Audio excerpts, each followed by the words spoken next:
할렐루야. 예수 그리스도 이름으로 하나님 말씀 함께 나눌 시간 갖도록 하겠습니다. 이 시간 같이 은혜 나누실 말씀 사사기 9장 1절로 21절까지 말씀이 되겠습니다.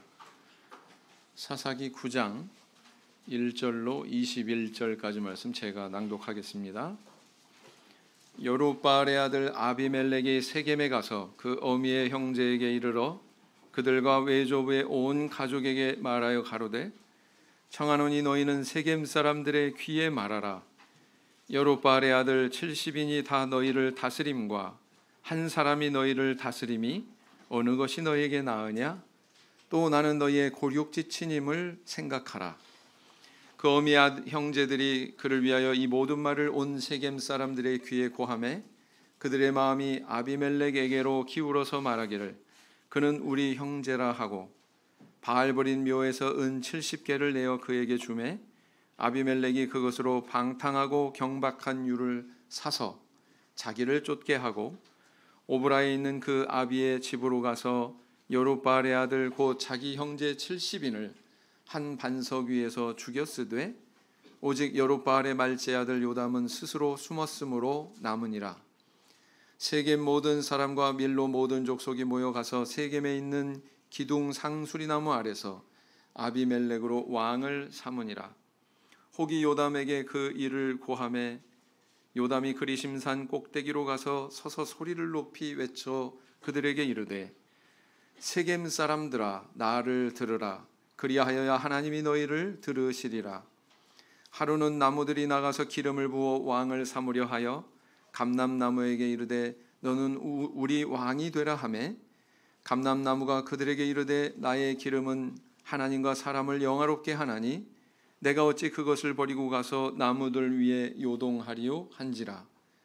나무들이 또 무화과 나무에게 이르되 너는 와서 우리의 왕이 되라 하매 무화과 나무가 그들에게 이르되 나의 단 것 나의 아름다운 실과를 내가 어찌 버리고 가서 나무들 위에 요동하리요 한지라. 나무들이 또 포도나무에게 이르되 너는 와서 우리의 왕이 되라 하매 포도나무가 그들에게 이르되 하나님과 사람을 기쁘게 하는 나의 세수를 내가 어찌 버리고 가서 나무들 위에 요동하리요 한지라. 이에 모든 나무가 가시나무에게 이르되 너는 와서 우리의 왕이 되라 하매 가시나무가 나무들에게 이르되 너희가 참으로 내게 기름을 부어 너희 왕을 삼겠거든 와서 내 그늘에 피하라. 그리하지 아니하면 불이 가시나무에서 나와서 레바논의 백양목을 사를 것이니라 하였느니라. 이제 너희가 아비멜렉을 세워 왕을 삼았으니 너희 행한 것이 과연 진실하고 의로우냐? 이것이 여룻바알과 그 집을 선대함이냐? 이것이 그 행한 대로 그에게 보답함이냐? 우리 아버지가 전에 죽음을 무릅쓰고 너희를 위하여 싸워 미디안의 손에서 너희를 건져내었거늘 너희가 오늘날 일어나서 우리 아버지의 집을 쳐서 그 아들 70인을 한 반석 위에서 죽이고 그 여종의 아들 아비멜렉이 너희 형제가 된다고 그를 세워 세겜 사람의 왕을 삼았도다. 만일 너희가 오늘날 여룻바알과 그 집을 대접한 것이 진실과 의로움이면 너희가 아비멜렉을 인하여 즐길 것이요 아비멜렉도 너희를 인하여 즐기려니와 그렇지 아니하면 아비멜렉에게서 불이 나와서 세겜 사람들과 밀로 족속을 살을 것이요 세겜 사람들과 밀로 족속에게도 불이 나와서 아비멜렉을 살을 것이니라 하고 요담이 그 형제 아비멜렉을 두려워하여 달려 도망하여 부엘로 가서 거기 거하니라.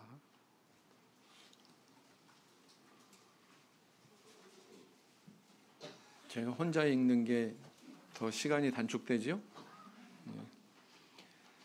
역사 속의 인물 가운데 여러 악명이 높은 자들이 있습니다. 히틀러, 후세인, 피노체트, 여러 인물들 헤아릴 수 없이 많지요. 그런데 근시대의 인물 가운데 빠질 수 없는 인물이 하나 있습니다. 누구냐면은 전 유고슬라비아 대통령 밀로셰비치, 한 번쯤 이름을 들어보셨을 거예요. 뉴스를 통해서. 밀로셰비치라고 하는 인물이죠. 1989년 세르비아 공화국의 대통령으로 당선이 된 후에 두 해가 지나서 91년 크로아티아와 전쟁을 일으키게 됩니다. 그런가 하면은 또 92년에 이듬해에는 보스니아 내전을 일으켜서 7천 명의 무고한 사람들의 목숨을 앗아가게 되죠. 그런가 하면 또 1998년에는 코소보 사태를 일으켜서 무려 100만여 명의 알바니아계 사람들이 고향을 떠나서 난민이 되게 만드는 아주 그런 악을 자행한 인물이 바로 이 밀로세비치라고 하는 인물이다라는 것입니다. 그의 재임한 10년의 세월은 이것으로 대변이 될 수가 있습니다. 기근과 가난, 인권 탄압, 난민과 실향, 전쟁과 폐허. 이거 이외에는 기억되는 바가 없는 거예요. 참으로 암흑으로 그렇게 점철된 기간이었다 이렇게 볼 수가 있습니다. 그 결과 그도 역사 속에서 다른 독재자들처럼 이렇게 심판을 받기에 이르렀는데 2001년에 60여 건의 죄목으로 그해 6월 국제형사재판소에 고발이 되게 됩니다. 그래서 감옥에 수감이 되고 4년이라고 하는 기간 동안 긴 재판의 과정을 거치게 되죠. 그리고 2006년에 이르러서 네덜란드 헤이그 감옥에서 최종 선고를 앞두고 있다가 3월 11일에 심장마비로 사망을 하게 됩니다. 국제재판소 법정에서 그를 심판하기 전에 하나님께서 그를 심판하신 게 아닐까요? 이 세상은 하나님의 공의와 섭리로 지배된다고 우리 믿음의 사람들은 다 그렇게 생각하고 있습니다. 그러나 때로는 악인이 득세하고 형통하고 지배하는 것처럼 그렇게 보이는 순간도 있다는 것이죠. 그래서 선한 자가 이렇게 짓밟히고 고통당하는 반면 악인은 이렇게 점점 승승장구하는 것 같은, 정말 세상이 이렇게 돌아가나 싶은 그런 순간이 있다는 것입니다. 그러나 우리가 이 긴 시간의 흐름을 놓고 보면 결코 악인이 득세하는 것만은 아니구나라는 것을 알 수가 있죠. 그 어두운 고통의 세월을 보내고 나면 어느새 악인은 사라지고 또 세상이 옳은 자리로 돌아가는 것을 우리는 발견하게 됩니다. 그래서 세상 사람들도 그걸 알고 있나 봐요. 그래서 무슨 말을 하냐면은 사필귀정이니, 그죠? 그 다음에 또 저 사람 천벌을 받았다. 그들은 하나님 믿지 않지만 뭔가 눈에 보이지 않는 어떤 절대자, 하늘에 계신 분으로 인식하는 것 같습니다. 천벌을 받았다. 또 이렇게 표현하기도 하지 않습니까? 이처럼 눈에 보이지는 않지만 어떤 선한 절대자가 이 세상을 통치하고 있고 그분에 의해서 이 세상이 운영이 되고 있다라는 의식은 불신자들도 가지고 있는 그런 생각이다라는 것입니다. 따라서 우리 하물며 신앙 안에 우리 성도들도 더욱 그런 생각을 가져야 되겠죠. 그리고 시편을 보면 의인과 악인에 대해서 이렇게 갈라서 표현하는 그런 내용들이 대단히 많이 나오거든요. 그런 걸 보면 시편의 여러 기자들의 그런 생각처럼 이것이 바로 이 세상이 하나님의 손안에 있고 그분의 공의대로 지배되는 곳이다, 이런 사상을 가져야 되는구나 라는 것을 알 수가 있습니다. 시편 1편 6절 말씀을 보겠습니다. 시편 1편 6절 말씀을 보시겠습니다.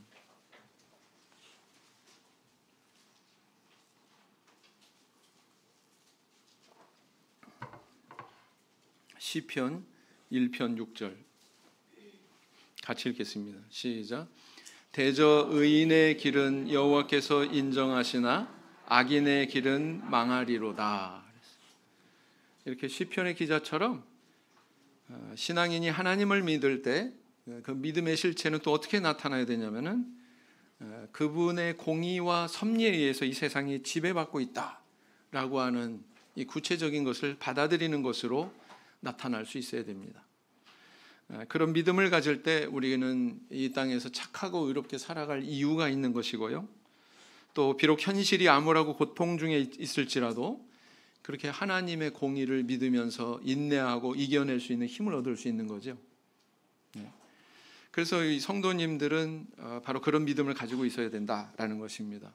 혹시 우리 성도님들 악으로부터 피해를 보신 적이 있습니까? 그래서 정말 남들에게는 다 말 못할 그런 고통을 당해본 적은 없는지요? 그리고 또 그런 상황에서 어떤 생각을 가지고 그 상황을 감내하고 이겨내셨습니까? 오늘은 이 기드온의 아들 아비멜렉이 이복 형제들을 살육한 이 사건, 그리고 말제 아들 요담이 살아서 세겜 족속 앞에서 나무들의 비유를 베푼 이 사건을 통해서 함께 도대체 이 세상의 악의 속성이 무엇인지, 그리고 또 그 속성을 이해할 때 우리는 어떤 믿음의 유익을 얻게 되는지 함께 생각하고 은혜를 나눈 시간을 가지고자 합니다. 자, 오늘 본문에 보니까 기드온의 다른 이름이 나타나고 있죠. 여룻바알, 별명이 있었어요. 여룻바알. 이 아비집에 있는 바알의 제단을 헐어버린 이후에 그에게 주어진 별명이 바로 뭐였냐면은 여룻바알이었죠. 바로 그의 신앙을 담고 있는 이름이다, 이렇게 볼 수가 있습니다. 그래서 기드온, 즉 여룻바알이 죽은 뒤에 안타깝게도 그 집안에 대단히 불행한 사건이 벌어지게 됩니다. 그 사건은 뭐냐면은 기드온 한 개인의 가정의 불행뿐만 아니라 어찌 보면 이스라엘 나라 전체에 어두움을 가져온 그런 암울한 사건이었다, 이렇게 볼 수가 있습니다. 바로 기드온이 취한 첩의 소생 아비멜렉이라고 하는 이 인물이 이복 형제들 70명을 한 반석 위에서 죽이고 자기가 왕자에 오른 바로 그 사건이죠. 이 난리 속에서 구사일생으로 도망친 기드온의 말제 아들이 있었습니다. 그 이름이 바로 요담입니다. 요담은 세겜 족속 앞에 나타나 가지고 나무들의 비유를 베풉니다. 여러 나무가 등장하고 있죠. 감람나무, 무화과나무, 포도나무, 가시나무, 레바논의 백양목까지. 요담은 이 세겜 족속 앞에서 이 나무들의 비유를 통해 아비멜렉에게 동조했던 그 세겜 족속의 죄악을 지적합니다. 그리고 그 죄의 대가로 그들에게 임할 심판을 선고하고 있죠. 역시 아비멜렉에게도 임할 심판을 선고하고 있습니다. 참으로 놀랍게도 이 저주의 예언대로 아비멜렉과 세겜 족속에게 심판이 임했어요. 자, 이 사건이 오늘날 우리 성도들에게 가르쳐주고 있는 영적인 교훈이 있습니다. 그 교훈은 바로 우리 성도들이 마땅히 알아야 될 악의 속성이 있다는 것입니다. 악의 실체가 있다는 거예요. 거기에 대해서 너희들이 이해해라. 거기에 대해서 너희들이 파악하고 있어야 된다. 그러니까 사사기에 이런 내용들을 적어놓고 있는 거예요. 하나님께서 이것을 기록하고 있는 것입니다. 그렇다면 우리 성도들이 알아야 될 마땅한 그런 악에 대한 속성은 무엇일까요? 첫째는 뭐냐면 악에 악이 더해지면 더 큰 악의 열매를 맺게 된다라는 것입니다. 사사기 9장 2절을 보겠습니다. 사사기 9장 2절 말씀. 청하노니 너희는 세겜의 모든 사람들의 귀에 말하라. 여룻바알의 아들 70명이 다 너희를 다스림과 한 사람이 너희를 다스림이 어느 것이 너희에게 나으냐? 또 나는 너희의 고륙임을 기억하라. 이 아비멜렉은 아버지 기드온이나 아니면 이복 형제들과 다르게 왕이 되려는 권력에 대한 욕망이 있었죠. 소위 권력욕이 있었죠. 왕으로 즉위하기 위해서 먼저 자기 가족들을 동원합니다. 외가 쪽이었던 것 같아요. 그래서 그 외가 쪽 인물들을 통해서 세겜 족속 전체를 선동합니다. 그리고 그가 이야기하는 내용이 뭐였습니까? 70명이 너희를 다스리는 것보다 나 한 사람이 너희를 다스리는 게 낫지 않냐? 이런 그 잘못된 그런 논리를 펴기 시작했어요. 그 다음에 또 마지막에 가서 뭐라고 그러냐면은 고륙지친임을 생각하라, 기억하라. 혈통관계를 이렇게 강조하고 있죠. 우리가 남이냐? 그죠? 친척 아니냐? 이러면서 혈통관계를 강조하면서 이 주장을 펼치고 있습니다. 70명보다 나 한 사람이 통치하는 게 낫지 않느냐고요? 이게 도대체 무슨 말이에요? 70명의 아들이 언제 이스라엘 다스리려고 한 적이 있습니까? 그런 적 없어요. 만약에 그런 의도가 있었고 실질적인 그런 노력이 있었다면 이렇게 허망하게 비류들, 질환 좋은 그런 폭력배 같은 사람들한테 잡혀가지고 이렇게 죽지는 않을 거예요. 경호원도 있었을 거고요. 그렇지 않습니까? 세상 권력을 쥔 사람들은 자기 그 권력을 유지하기 위한 방어막을 먼저 치거든요. 근데 허망하게 한 반석에서 다 떼죽음을 당했어요. 뭔가 권력을 잡으려고 하는 모습이 있었을까요? 없었을까요? 70명의 아들들에게 없었습니다. 그런 게 없었습니다. 근데 마치 70명의 아들들이 무슨 왕으로 행세한 것처럼 지금 이렇게 얘기하고 있죠. 네. 피는 물보다 진하다. 뭐 우리 속담에, 대한민국 사람 속담에 그런 것이 있죠. 근데 이스라엘에도 아마 뭐 속담이 있는지 없는지는 모르겠으나 비슷한 사상이 있었던 것 같아요. 너희와 나는 고륙임을 기억하라. 이렇게 이야기하는 것으로 봐서. 아비멜렉은 이렇게 세겜 족속과의 혈통 관계를 이용해서 이런 논리를 펼치고 이런 논리를 전달하고 있죠. 그런데 이 그 70명보다 한 명이 낫지 아니하냐 하는 이 논리에 대해서 세겜 족속들도 동조하기 시작했습니다. 그들의 마음속엔 뭐가 있었을까요? 자기 세겜 족속의 그 명예를 높이고자 하는, 가문의 명예를 높이고자 하는 그런 욕망이 있었어요. 명예를 추구하는 그런 마음이 있었어요. 그래서 이 아비멜렉의 말에 선동이 되더니 이 아비멜렉을 돕기로 합니다. 이렇게 아비멜렉의 권력에 대한 욕망과 세겜 족속의 명예를 높이고자 하는 욕망이 같이 합해지니까 어떤 결과가 나타났어요? 5절을 보시겠습니다. 9장 5절을 보셔요. 오브라에 있는 그 아비의 집으로 가서 여룹바알의 아들 곧 자기 형제 70인을, 형제 70인이라고 했어요. 70인이라고 하는 이 앞에 뭐가 붙어 있어요? 자기 형제. 그죠? 자기 형제 70인을 한 반석 위에서 죽였으되 그랬습니다. 오직 여룹바알의 말지 아들 요담은 스스로 숨었으므로 남으니라. 한 사람의 권력욕과 한 집안의 명예욕이 이렇게 합해지니까 세상 끔찍한 일이 벌어지는구나 라는 것을 우리는 발견하게 되죠. 불과 수십 년 전에 미디안의 손에서 민족을 구원했던 그 기드온의 집안의 아들들을 이렇게 몰살시킨 거예요. 이것이 첫 번째 악의 속성이다 이렇게 볼 수가 있습니다. 이 개별적인 악은요, 그냥 그것이 뭐 힘을 발휘하지 못하고 어떤 한계가 있을 수 있어요. 근데 그런 악한 마음을 갖고 있는 사람이 이 사람 저 사람 상호 이해가 맞물려서 연합하고 합해지게 되면 거기서 걷잡을 수 없는 그런 큰 악의 열매가 생산될 수 있다는 것입니다. 그것을 보여주고 있어요. 물론 선도 마찬가지예요. 우리가 선한 어떤 의지를 품으면 그런 것들이 연대하면 아주 큰 그런 선한 열매를 맺을 수 있는 것처럼 역시 악도 마찬가지다라는 거예요. 악도.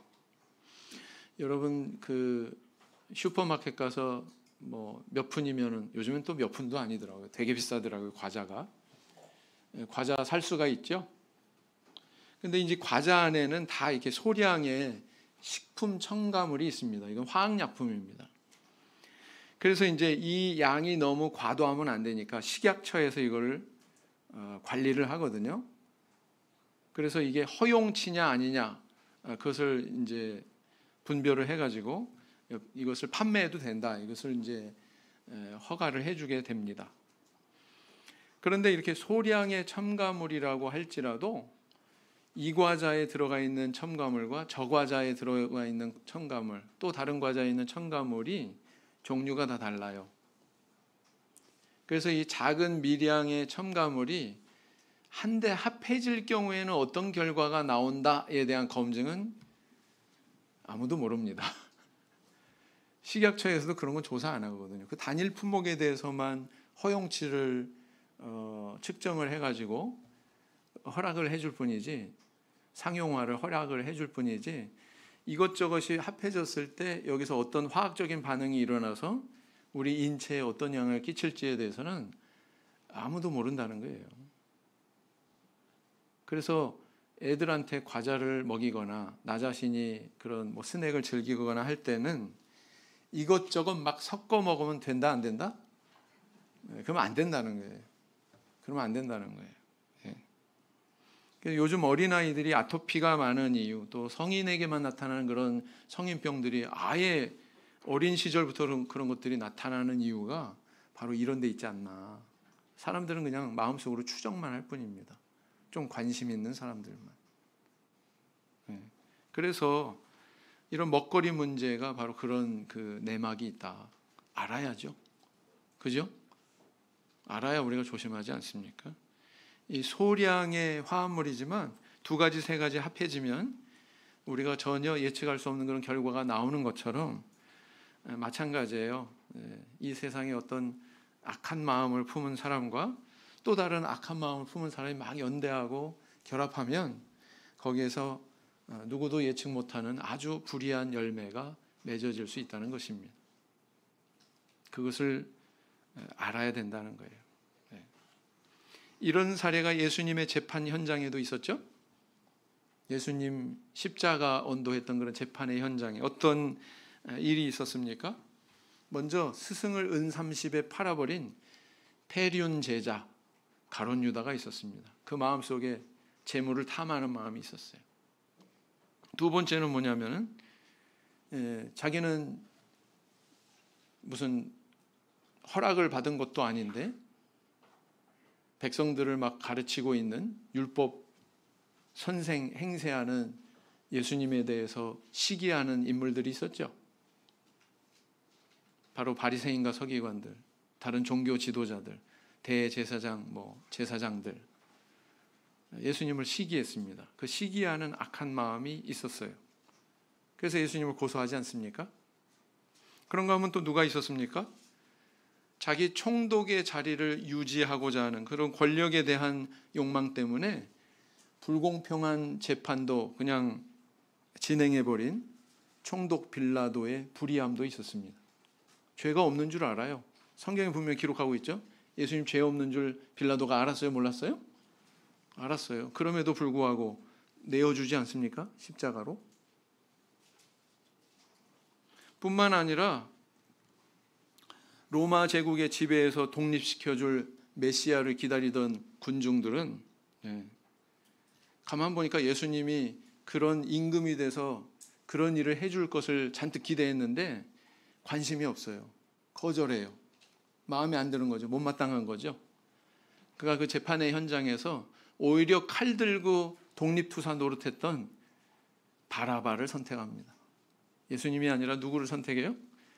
바라바를 선택해요. 군중들의 마음속에 그릇된 욕망이 그런 결과를 부르지 않습니까? 만약에 이 중에 한 존재라도, 단 한 존재라도 그런 불의를 벌였다면 십자가 사건은 일어나요? 안 일어나요? 안 일어나요. 사실 이 십자가 사건은 이런 많은 계층의 악들이 연합하고 합해져서 나타낸 결과였다라는 겁니다. 그게 바로 십자가 사건이에요. 그걸 우리한테 보여주고 있는 겁니다. 마찬가지로 오늘 이 본문에서도 기드온의 아들 70명의 인명이 살상되는 일은 그냥 이루어진 게 아닙니다. 여러 죄악이 연대하고 합해지면서 이루어졌죠. 만약에 애초에 기드온이 축첩의 유혹을 뿌리치고 올바른 가정을 꾸리면서 살아갔다면 이런 일이 벌어져요? 안 벌어져요? 안 벌어지죠. 만약에 아비멜렉이 그 마음속에 그 무서운 권력욕을 품지 않았다면 이런 일이 이루어져요? 안 이루어져요? 안 이루어졌겠죠. 만약에 세겜 족속 그 사람들이 자신들의 명예심을 높이는 것보다 기드온 집안의 과거의 그런 갸륵한 그런 공로에 대해서 더 감사하게 생각하고 마음에 담았다면 이 불행이 이루어지겠습니까? 안 이루어졌겠죠. 어느 한 계층만이라도 그 마음속의 악을 몰아냈다면 이 일은 이루어지지 않았다는 것입니다. 근데 모든 계층이 다 이렇게 연대해서 서로 사슬로 연결이 되고 결합이 되고 보니까 이렇게 무고한 생명 70명이 죽게 되는 큰 죄악의 열매를 맺더라는 것입니다. 이게 죄의 속성이에요. 이게. 그래서 우리 성도님들이 알아야 되는 죄의 속성이 바로 이런 것입니다. 참 나 한 사람은 아무것도 아닌 것 같지만 이게 연대하면은 이렇게 될 수가 있구나. 그래서 우리가 하나님 앞에 어떤 의로운 삶을 살고 뭐 그런 것도 참 중요합니다. 그런데요, 그 이전에 이런 불의의 길에 동조하지 않고 그런 것을 분별해 가지고 거기에 참여하지 않는 것이 굉장히 중요한 겁니다. 그것도 중요한 거예요. 이렇게 악의 속성을 이해하고 죄인의 길에 참여하지 않는 올바른 신앙의 길을 가는 저와 우리 성도님들 되길 원합니다. 잠언 4장 14절 말씀을 보시겠습니다. 잠언 4장 14절 말씀을 보시겠습니다. 잠언 4장 14절 말씀 같이 읽겠습니다. 시작. 사특한 자의 첩경에 들어가지 말며 악인의 길로 다니지 말지어다. 그 다음에 이제 두 번째 우리가 악에 대한 어떤 이해가 있어야 될까요? 두 번째는 뭐냐면은 악인의 소행은 반드시 하나님의 심판이 있다는 것입니다. 악인의 소행에는 반드시 하나님의 심판이 있어요. 사사기 9장 4절에서 5절 다시 돌아가서 보시면 바알브리 신전에서 은 70개를 내어 그에게 주매 아비멜렉이 그것으로 방탕하고 경박한 사람들을 사서 자기를 따르게 하고 4절만 읽겠습니다. 5절은 앞서서 읽었죠. 자, 이 말씀을 보니까 아비멜렉은 세겜 족속에게로 가서 자기 혈통에게, 자기 핏줄에게 규합을 요구할 뿐만 아니라 또 그들에게 건네받은 돈을 통해서 경박한 사람, 방탕하고 경박한 사람, 이런 어떤 사람들일까요? 말하자면 깡패 같은 사람, 폭력배 같은 사람, 이런 사람들을 돈으로 사가지고 자기 부하로 두게 된 거죠. 세력을 확장시켰습니다. 요즘 말로 표현하면 그야말로 조직 폭력배를 돈으로 사서 이렇게 동원을 한 것이죠. 그래서 이 조직 폭력배를 통해서 이복 형제 70인을 죽이게 된 것입니다. 이 잔혹한 사건 속에 하나님의 은혜로 살아남은 인물이 한 사람 있었죠. 누구라고요? 요담, 기드온의 말째 아들 요담이었습니다. 참 이것도 정말 기적 같은 일이다. 사실은 하나님의 섭리가 함께한 일이다. 이렇게 볼 수가 있습니다. 이 사람 하나 때문에 이 남겨진 한 사람을 통해서 아비멜렉과 세겜 족속의 범죄가 세상에 알려질 수 있고요. 또 그들에 대한 이런 심판의 선고가 이루어질 수 있었다는 것이지요. 19절에서 20절 말씀을 보시겠습니다. 만일 너희가 오늘 여룻바알과 그의 집에 대접한 것이 진실하고 의로운 일이면 너희가 아비멜렉으로 말미암아 기뻐할 것이요 아비멜렉도 너희로 말미암아 기뻐하려니와 그렇지 아니하면 아비멜렉에게서 불이 나와서 세겜 사람들과 밀로의 집을 살을 것이요 세겜 사람들과 밀로의 집에서도 불이 나와 아비멜렉을 살을 것이니라 하고, 이 심판에 대한 예언을 마치고 요담은 잠적하죠. 숨습니다. 이 악한 자가 권세를 잡으면 이 세상에 어떤 변화가 일어나냐면 의로운 사람, 좋은 사람이 사라져요. 숨습니다. 뭐 유유상종이라고 하는 그런 표현도 있듯이 악한 사람이 권세 잡으면 악한 사람들이 모여들게 돼 있고요.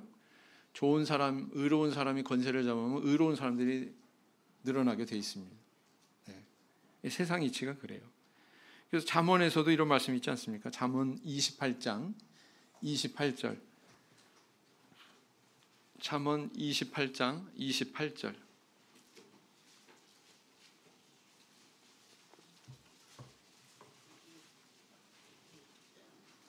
잠언 28장 28절 같이 읽겠습니다. 잠언 28장 28절 시작. 악인이 일어나면 사람이 숨고 그가 멸망하면 의인이 많아지느니라 그랬어요. 그래서 이렇게 마치 그 아비멜렉의 뜻대로 이스라엘의 그런 역사가 쭉 진행이 되는 것처럼 정말 암울한 그런 시기가 도래한 것처럼 보였지만 결코 이 악한 왕을 하나님 그냥 놓아두지 않으셨어요. 또 여기에 동조했던 세겜 족속을 그냥 놓아두시지 않으셨습니다. 하나님이 그들을 결국은 심판하셨죠. 요담의 저주의 예언대로. 결국 이것이 결론이구나, 이것이 결말이구나 라는 것을 우리에게 보여주고 있는 것입니다. 오늘 읽지는 않았습니다만 나중에 어떻게 심판이 이루어졌는지에 대해서 49절, 9장 49절과 53절, 54절을 우리가 볼 수가 있는데요. 제가 읽어보겠습니다. 모든 백성도 각각 나무가지를 찍어서 아비멜렉을 쫓아 보증에 대어놓고 그곳에 불을 놓음에 세겜 망대에 있는 사람들도 다 죽었으니 남녀가 대략 1,000명이었더라. 하나님이 심판하신 거죠. 53절, 54절. 한 여인이 맷돌 윗짝을 아비멜렉의 머리 위에 내리 던져 그의 두개골을 깨뜨리니 아비멜렉이 자기의 무기를 든 청년을 급히 불러 그에게 이르되 너는 칼을 빼어 나를 죽이라. 사람들이 나를 가리켜 이르기를 여자가 그를 죽였다 할까 하노라 하니 그 청년이 그를 찌르매 그가 죽은지라. 아비멜렉도 역시 심판 받았어요, 안 받았어요? 야, 놀랍게도 요담이 예언했던 대로 하나님의 심판이 양측에 다 임했구나라는 것을 성경은 분명히 증거하고 있는 것입니다. 자, 이런 사실을 통해서 우리 성도들이 알아야 하는 악에 대한 지식이 있다면 그것은 악의 무리에 대해서는 그에 대한 하나님의 심판이 반드시 임한다는 것입니다. 만약에 이것을 우리가 받아들인다면 어떠해야 될까요? 세상의 악을 바라보는 우리의 눈이 조금 여유 있어질 수 있고요. 그 다음에 내가 혹시 악을 행할 수 있는 것에 대해서 우리가 경성하고 두려워할 수 있겠죠. 그렇죠?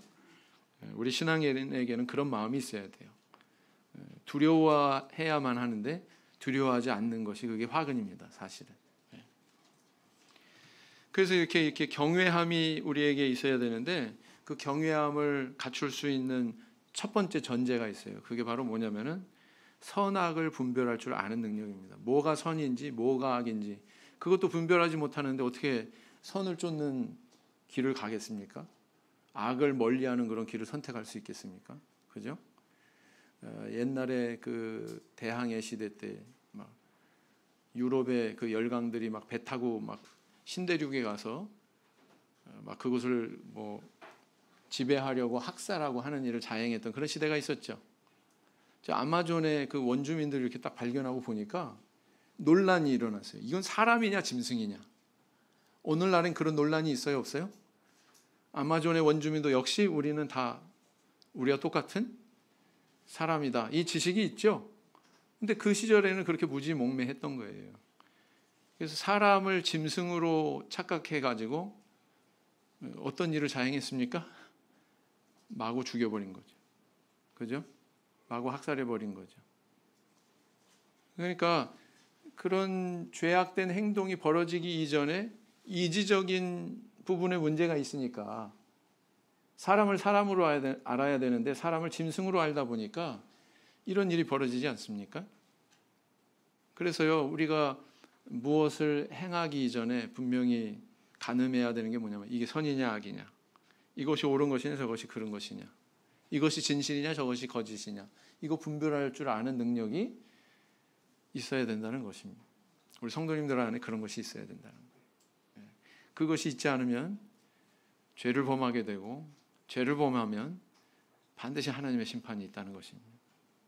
여기에 대해서 우리는 분명히 이해가 있어야 된다. 부디 이런 지혜를 갖춰서 선악을 분별하고 선을 선택하고 악의 길을 멀리하는 저 우리 성도님들 되기를 원합니다. 시편 34편 21절 말씀을 보시겠습니다. 시편 34편 21절 말씀.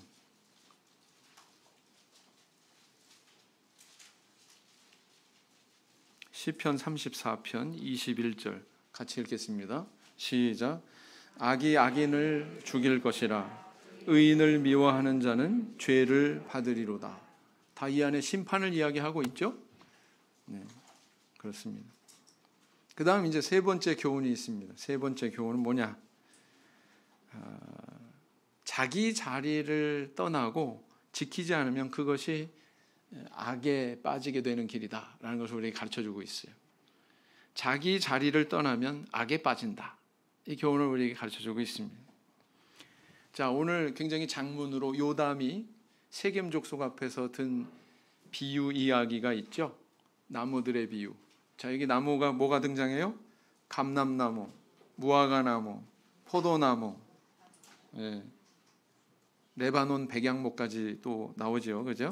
가시나무하고. 자, 이 감람나무, 무화과나무, 포도나무의 그 대답을 가만히 살펴보면 공통 분모가 있어요. 공통점이 있습니다. 어떤 말을 다 한결같이 하고 있어요? 이러이러하게 내가 해야 되는 일이 있는데 내가 어떻게 이것을 버리고 가서 요동하리요? 남들 위해 군림하는 그런 자리에 앉으리요? 지금 이렇게 거절하고 있죠? 완곡하게. 그렇지 않습니까? 네.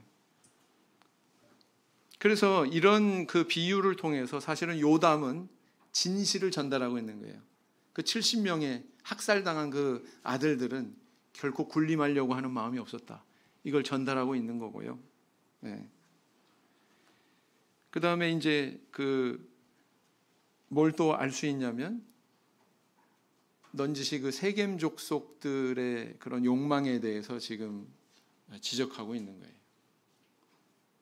나무들이 몰려갔다고 그랬습니다. 나무들이 이 나무한테 몰려가고 나무들이 또 저 나무한테 몰려가고 그 나무들은 누구를 얘기할까요? 이스라엘 백성 혹은 세겜 족속. 왜요? 왕을 세우려고 하는, 다른 이방 민족처럼 하나님의 뜻과는 다르게 왕을 세우려고 하는 그들 마음속에 욕망이 있었던 거예요? 없었던 거예요? 그걸 지금 지적하고 있는 거예요. 이 비유를 통해서. 네. 기드온의 아들들은 이 비유에서처럼 모두 아버지 기드온처럼 왕자를 결코 탐내지 않았습니다. 오로지 그 가운데 예외적으로 아비멜렉만이 그 권력욕에 사로잡혀서 정말 미꾸라지 한 마리가 온 연못을 다 흐려놓는다고 하는 말처럼 지금 다 이런 흙탕물을 튀겨놓고 있는 거거든요. 네. 그래서 자기 형제들 죽이고, 그래서 아버지 이름 더럽히고 세겜 사람들까지 또 죽이고 민족의 이 잔혹사를 남기지 않았습니까? 네. 이 모습을 볼 때, 이 요담의 나무들의 비유들을 통해서 볼 때 뭘 알 수 있어요? 아, 죄악이라고 하는 것은 자기 자리를 떠나는 데서 비롯되는구나. 다른 아들들처럼 평범하게 살기보다 남들 위해 군림하려고 하는 그런 권력욕의 인물, 이 아비멜렉을 볼 때 누가 떠오르세요? 어떤 존재가 떠오르세요? 마귀가 떠오르지 않습니까? 마귀가 떠오르지 않아요. 하나님께서는 마귀를 창조하지 않으셨어요. 하나님께서는 천사를 창조하셨는데 이 천사 중에 하나가 어느 날 갑자기 자기 자리를 지키지 않고 교만한 생각을 가졌어요. 거기서 이탈하려고 하는 욕망을 가졌어요. 네. 그래서 섬기는 일을 하는 천사의 신분을 가진 그 존재가 내가 창조주의 자리에 오를 거야. 그죠? 지극히 높은 자와 내가 비기리라. 이런 마음을 가지게 된 거예요. 그래서 다른 경권에서는 이 마귀의 존재에 대해서 어떻게 표현하고 있냐면은 자기 자리를 떠난 천사 이렇게 표현하고 있습니다. 자기 자리를 떠난 천사. 이해가 되시죠? 그래서 이사야 14장 13절 14절 말씀을 보겠습니다. 이사야 14장 13절 14절. 이사야 14장 13절 14절.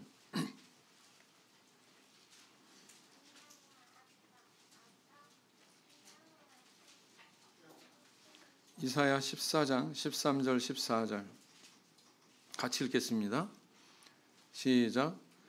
내가 내 마음에 이르기를 내가 하늘에 올라 하나님의 뭇별 위에 내 자리를 높이리라. 내가 북극 지폐의 산 위에 앉으리라. 가장 높은 구름에 올라가 지극히 높은 자와 같아지리라 하는도다. 지극히 높은 자는 누구를 가리킬까요? 하나님.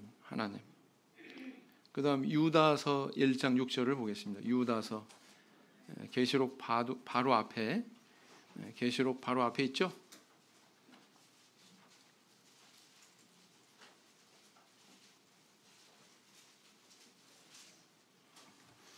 유다서 1장 6절 말씀 같이 읽겠습니다. 시작.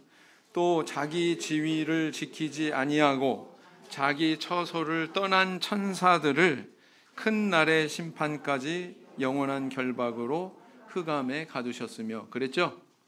네. 그래서 마귀는 어떤 존재예요? 달리 표현하면 자기 자리를 떠난 존재, 자기 자리를 떠난 천사, 그렇게 말씀하시면 정답입니다. 그렇죠? 이건 오늘날 우리에게 뭘 가르쳐주고 있어요? 하나님이 우리에게 허락한 신분과 지위가 있습니다. 하나님이 우리에게 허락한 우리 인생의 어떤 길이 있어요. 향방이 있습니다. 너는 이런 것이 은사고, 너는 이것에 충실할 때 너 자신이 행복할 수 있고 다른 사람들에게 유익을 끼칠 수 있고, 그것에 충실하면서 살아라. 거기에는 신분 고하가 있는 게 아니에요. 어떤 지위의 높고 낮음이 있는 게 아닙니다. 하나님이 우리를 그렇게 만드셨고 그런 역할을 하도록 이 땅에 보내셨어요. 누구 밑에 들어가 있는 것도 아니에요. 누구 위에 군림하는 것도 아닙니다. 그런 관계가 되면 안 돼요. 사람과 사람 사이에는 그런 관계가 되면 안 된다는 것입니다. 자기 하나님께서 주신 그 본분에, 자기 본분에 충실할 뿐이다라는 것입니다.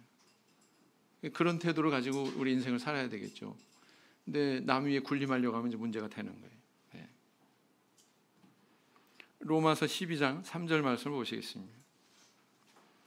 로마서 12장 3절 말씀. 로마서 12장 3절 말씀 같이 읽겠습니다. 로마서 12장 3절 말씀 같이 읽겠습니다. 시작. 내게 주신 은혜로 말미암아 너희 중 각 사람에게 말하노니 마땅히 생각할 그 이상의 생각을 품지 말고 오직 하나님께서 각 사람에게 나눠주신 믿음의 분량대로 지혜롭게 생각하라 그랬어요. 그랬죠? 그래서요, 교회 안에 어떤 행정적인 것도 잠깐 인용을 해서 얘기해 보자면, 교회에는 직무회가 있고 임원회가 있고, 그 이전에 직무회의에 또 신도대회가 있고 그렇잖아요.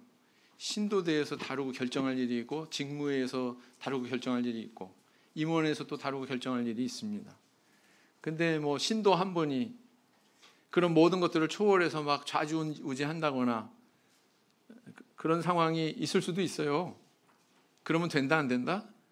그건 자리를 떠나는 일이에요. 내가 이런 것까지, 그건 임원회가 알아서 할 일이니까 임원회들이 알아서 하겠지. 임원들이. 내가 이런 것까지, 직무회가 있으니까 직무회가 알아서 할 일이야. 그것은 신도대 전체에서 다루면 돼. 이렇게 생각할 줄 알아야 된다는 거예요. 그렇죠? 네, 그렇습니다. 그래야 이게 자기 자리를 지키는 길이고 어떤 악에 빠지지 않는 그런 길입니다. 어떤 분은 막 공문으로 오고 막 목회자가 이야기하고 임원이 이야기하고 공적인 데서 다 이야기하는 거는 이쪽으로 듣고 이쪽으로 빼버려. 근데 비공식 통신으로 막 여기저기서 들려오는 소문은 가슴 깊이 새겨가지고 이리저리 전화할 수도 있어요. 그러면 된다 안 된다? 그건 자리를 지키는 게 아니에요. 자리에서 이탈하는 거예요. 맞죠? 그걸 우리는 명심해야 됩니다. 1917년 12월 프랑스 몬데인 지방의 기차역에 고향으로 가는 군인들이 잔뜩 모였습니다. 1200명이나 되는 군인들이 고향에 가서 휴가를 즐기고자 기차로 몰려왔어요. 그런데 출발 시각이 지나도록 기차는 움직일 기미가 없었습니다. 그랬더니 군인들이 막 기관사한테 소리치기 시작했어요. 왜 빨리 안 가는 거요? 그랬더니 기관사가 이렇게 대답했어요. 인원 초과합니다. 이대로 가다간 언덕적 커브길에서 기차가 전복되고 말 겁니다. 그러니까 정원을 지켜주세요. 정원을 지켜주세요. 그건 뭐예요? 일부 사람들은 내려라 이거죠? 내려라 라는 것입니다. 그러자 그 중에 한 장교가 총을 딱 꺼내 들고 기관사에게 겨누면서 이렇게 말했습니다. 잔소리 말고 출발해. 여기 탄 군인들이 누군 줄 알아? 조국 프랑스를 위해서 일선에 나아가서 이렇게 전쟁한 영웅들이야. 막 그러면서 빨리 출발해. 막 이렇게 협박을 가한 거예요. 그 기관사가 이제 그 장교의 위세에 눌려가지고 출발을 했습니다. 그런데 아니나 다를까 예견된 그런 불상사가 일어났죠. 언덕 커브길에서 기차가 탈선을 했고 무려 500명이 죽고 250명이 부상당하는 1200명 중에 750명이 그 절반이 넘죠. 큰 그런 사고가 일어나게 됐다는 거예요. 기관사의 자리에 장교가 대신 앉으려고 하니까 이런 일이 일어나지 않습니까? 자기 자리를 지키는 게 이렇게 중요한 거다라는 겁니다. 대학 총장직에 출마했던 우리 신도분이 계셨습니다. 그 신도분은 세례만 받고 아직 성령을 받지 못하신 그런 상태였습니다. 신앙은 별로 관심이 없고 그냥 교회만 오가는, 가끔 오가는. 그래서 예배 때도 항상 절반쯤 지나면 들어오셔요. 이분이 출발 전에 오시는 경우가 별로 없고 빠지기는 일수고 그런 분이었습니다. 이제 다른 가족들의 신앙으로 그냥 어떻게 보면 그 지푸라기 같은 그런 신랄 같은 그런 신앙을 유지하고 있었던 그런 분인데 총장을 출마한 거예요. 같은 그 총장 출마에 또 가세한 한 인물이 있었습니다. 이 사람은 정치권에도 몸을 담았었고 많은 사람과 또 정치권에 연줄이 있었던 그런 사람이에요. 소위 세상 권력이 상당히 짱짱한 그런 인물이었습니다. 그런데 이렇게 경합을 벌이는 가운데 상대 그 경쟁자가 반칙을 했습니다. 이 대학 교수들은 이제 연구비가 있잖아요. 그런 연구비에 대해서 꼼꼼하게 영수증 처리 잘하고 관리 잘하는 사람도 있는 반면 좀 허술한 사람도 있잖아요. 그래서 이런 것들을 그 약점을 간파하고는 이걸 법원에 고소를 한 거예요. 이러이러한 비리가 있다. 그래가지고 한참 경합을 벌이던 그 순간에 이제 그런 일을 당한 겁니다. 그래서 어떻게 됐을까요? 막 와서 이제 경찰들이 와서 조사하고 조사받으면서 뭐 제대로 선거운동 할 수 있었겠습니까? 없었겠죠. 오히려 그동안 유지하고 있었던 교수직까지도 박탈당하고 엄청난 고통을 당한 거예요. 엄청난 고통을 당한 거예요. 그런데 참 그 하나님의 은혜가 있었습니다. 이 어렵고 정말 긴 터널과 같은 그런 고통의 시간에 이분이 하나님을 바라보게 되고 그 기간에 성령을 받았어요. 그리고 나중에 이제 이분은 뭐 처지가 그렇게 됐지만 그래도 뭐 그렇게 생활하는데 그렇게 큰 어려움 없이 살아갈 수 있었습니다. 근데 어느 날 총장이 되었던 그 인물이 자기가 그 경합을 벌였던 사람을 고소했던 똑같은 명목으로 자기도 고소를 당했고 이분이 한 일 아니에요? 누군가에서 똑같이 그렇게 당했고 그 상황에 대해서 견디지 못하고 자살을 했어요. 그래서 그때 그 뉴스를 접하고는 이 가족들과 이 가족들이 속한 그 교회 성도들이 한 한마디 말이 있습니다. 하나님은 살아계신다. 하나님은 살아계신다. 어떤 공원에 이렇게 정원을 가꾸고 하는 일에 취업이 된 그런 우리 자매님이 있었습니다. 근데 그 뭐 작업을 할당하고 하는 이런 상관이 엄청 괴롭히더래요. 엄청. 그래가지고 하나님 앞에 간절히 기도했다는 것입니다. 제발 좀 제가 이렇게 성실하고 정당하게 노력한다면 제발 나를 괴롭게 하는 저 사람 좀 어떻게 하나님께서 좀 안 그러게 좀 해주세요. 안 그러게 좀 해주세요. 근데 보니까 이 사람이 그 알량한 중간 관리자 권력으로 많은 사람들을 괴롭히고 있다는 거예요. 그래서 막 그렇게 기도하는데 이게 웬일입니까? 은혜가 있었어요. 어떤 은혜가 있었느냐? 다른 사람들은 한 푼이라도 더 받고자 이게 일하는 시간에 비례해서 임금이 주어지거든요. 그래서 뭐 토요일이고 뭐 일요일이고 조금이라도 더 근무해가지고 많이 좀 벌으려고, 또 이 사람한테 잘 보여야 가끔 이제 뭐 음료수도 사다 주고 그래야 이제 이런 작업량을 할당을 해주니까 다른 사람들은 다 그러는데 이 자매는 그렇지 않았어요. 마음이, 하나님 나 토요일 날 예배에 참여할 수 있게끔 좀 해주세요.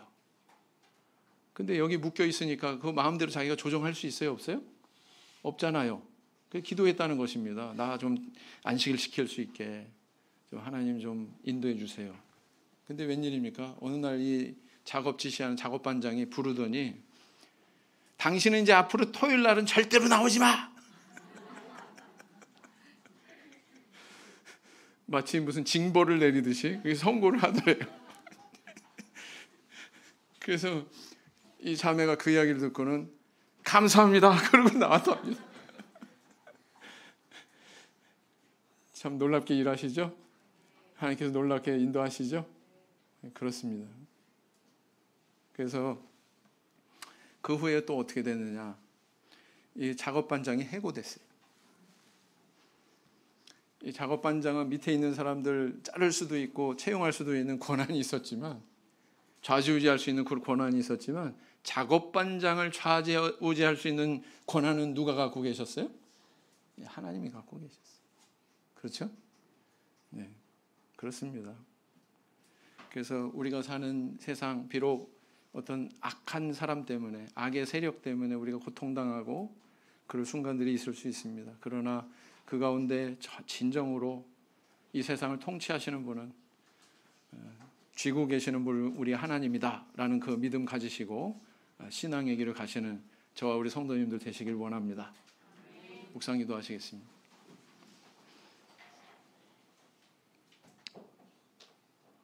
아멘.